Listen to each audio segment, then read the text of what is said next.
কাল দুপুর থেকে মানে চেতনানাশক ওষুধ মানে আমাদের ঘরে স্প্রে করে গেছে বেশি মতো। পরে আসার পরে ভালো মানুষ সবাই দুপুর পরে থেকে মনে করেন যে একটু ঝিমাইতেছি আমরা, মানে হেঁটে হেঁটে যাইতেছি। পরে আমি বাজারে গেছি, বাজার থেকে আসছি, তারপরে এই একই অবস্থায়।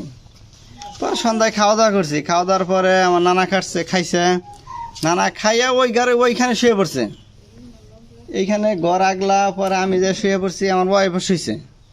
এই বাচ্চা কান্নাকানি করতেছে, বাচ্চা হইলো মার কাছে। পরে মার কাছেই ছিল, পরে আমি আমার ওয়াইফ ঘুমাই গেছি। পরে আমার বাবাই যে হলো বাচ্চা দিয়ে আসছে, পরে যে ডাক দিছে যে ওঠো ওঠো, উঠে দরজা দাও। পরে আর আমরা পরে আমার ওয়াইফ বলছে যে ধৈর্য কই আর দিতে পারে নাই, মানে এমনভাবে ওটা রিয়াকশন করছে, সবাই মানে একদম হয়ে গেছে, ব্যবহার হয়ে গেছে, ঘুমিয়ে গেছিলাম অচেতন অবস্থায়। সারা রাত্রি ঘুম, দরজা জানলা সব খোলা। আমার নানাই ওই ঘর থেকে এই ঘরে আসতে পারে নাই, খাইছে যেখানে ওইখানে ঘুমাই গেছে গা। উনি বৃদ্ধ মানুষ। এই বিষয়টি একটু জানাবেন যে আপনাদের কি ক্ষয়ক্ষতি হয়েছে এই ঘটনায়? ক্ষয়ক্ষতি হয়েছে যে মেয়ের ওই যে নুপুর, তারপরে আপনার যে হাতের চুড়ি, পরে ওর গলার একটা মালা ছিল সেটা নিছে, আলমারি, তারপরে কম্বল টম্বল সম্পূর্ণ জিনিস আপনার যাই ই করা, আউলা জ্বালা করা। পরে 3:30টার দিকে আমার ওয়াইফ বলতেছে যখন কে বলছে তখন আমি সজাগ পাইছি, আমার তখন সেন্স ফিরে আইছে। সেন্স ফিরার সাথে সাথে আমি উঠছি, ওঠার পরে সাথে সাথে একটা লোক দৌড় দিয়ে ধ্যান দিয়ে বাইরে দেখলাম, আমি পিছনে দৌড় দিছি। দৌড় দিয়ে আমার হাতে লাইট নেই, কোনো কিছু নেই, অন্ধকার, আমি কিছু দেখতে পারি নাই, শুধু এইটুকুই দেখছি। একটা লোককে দেখছেন যে একটা লোক, হ্যাঁ যাইতে। এই ঘটনাকে আপনি কিভাবে দেখতেছেন, যে এলাকার কেউ থাকতে পারে? না, এই কাকড়াদানের সবচেয়ে এলাকায় অবশ্যই এলাকার লোক আছে, এলাকার লোক ছাড়া তো চুরি হইতে পারে না। এলাকার লোক থানায় অভিযোগ করেছেন আপনারা? না, থানায় কোনো স্থানীয় জনপ্রতিনিধি অবগত করেছেন? না, কাউকে অবগত করা হয়নি এখন। চেয়ারম্যান জানে। ঠিক আছে, আমরা একটু কথা বলতে চাচ্ছি এই বাড়ির যে মালিক রয়েছে।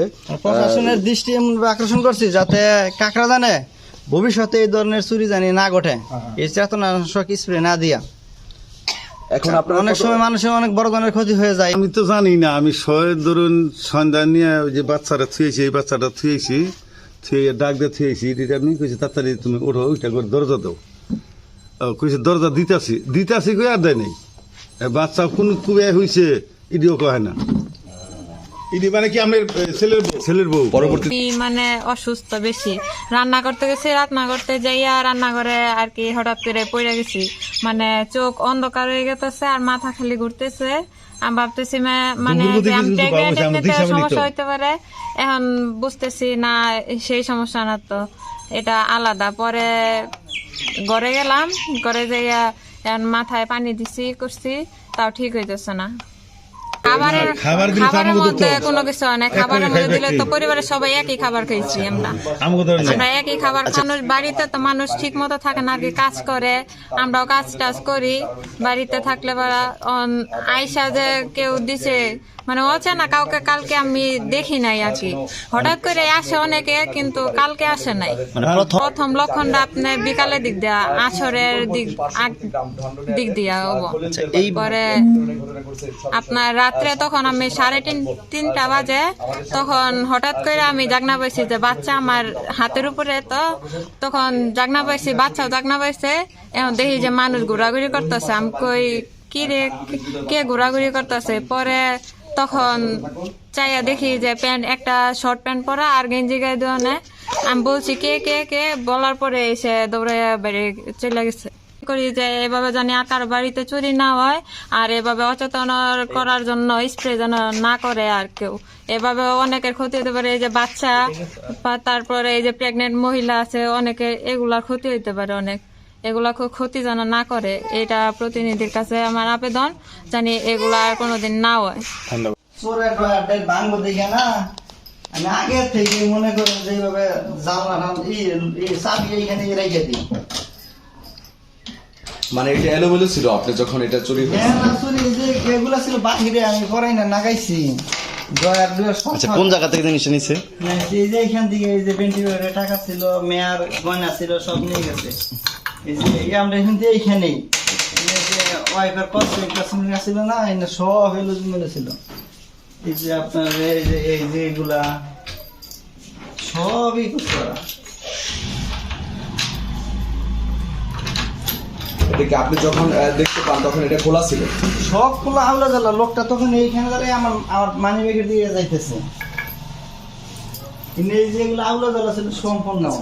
সব জায়গায় আমরা সচেতন, সব জায়গায় চাষ টল আনাজ চেকান আছে, সব জায়গায় আমরা একটা কথাই বলি যে সবাই সচেতন থাকবেন। কেউ যেন কোনো জায়গায় থেকে এই নিশা, এই মাদক টাদক এই না জানি ছড়াছড়ি আমাদের এলাকায় না হয়। আমরা তো যে কোনো চাষ টলে যে কোনো লোকের 10 জন লোক এখানে বসে থাকলেই আমরা তাকে সচেতন করি যে আপনারা সচেতন থাকবেন, মাল যার মাল আপনারা যার মাল সেই পহরা দেবেন। কি রে দেশে এখন বিভিন্ন রকম ঘটনা ঘটে, আমরা চাই না একজন মানুষের ক্ষতি হোক। একজন মানুষের ক্ষতি হলে আমারও ক্ষতি, আমার ভাইয়ের ক্ষতি হলে আমার ক্ষতি, আমার গ্রামবাসীর ক্ষতি হলে আমারও ক্ষতি। আমরা চাই আমাদের এলাকাটা খুব ভালোভাবে চলুক, আমরা এইটাই আমরা প্রত্যাশা করি। অনাকাঙ্ক্ষিত কোনো ঘটনা যাতে না ঘটে, যদি কেউ ঘটায় আমরা ধরতে পারলে তার কঠোর ব্যবস্থা করবো। আমরা আমাদের নির্দেশনা আছে, আমরা তার চরম ব্যবস্থা করবো। গাঞ্জা, তারপরে নেশা, মাদক দ্রব্য জাতীয় জিনিস, এই নাবালক মেয়ে বিয়া দেয়, এনার প্রতি আমাকে পুরা দৃষ্টি আছে। আশা করি আমাকে নলেজ দিবেন। এলাকাবাসী আপনাদের কাছে আমার প্রত্যাশা, আপনারা আমাকে যদি অবগত না করেন আমরা আসলে তো জানবো না, আমাকে জানাইতে হবে। আমরা যদি এই সমস্ত লোক ধরা যায় তাদের চরম ব্যবস্থা আমরা করবো। আমাদের এলাকাবাসী, চেয়ারম্যান সাহেব আছে, আমাদের প্রশাসন আছে, সবাই মিলে এদের বিশাল রকমের একটা বিচার আমরা করবো, এটাই আমাদের প্রত্যাশা। সবাই ভালো থাকবেন, আমাদের ধর্মের মৌজা মানুষ সবাই সুখ শান্তিতে থাকুক, এটাই আমাদের প্রত্যাশা।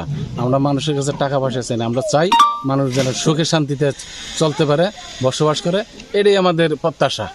এই কথা বলে আমার কথা শেষ হচ্ছে। আসসালামু আলাইকুম।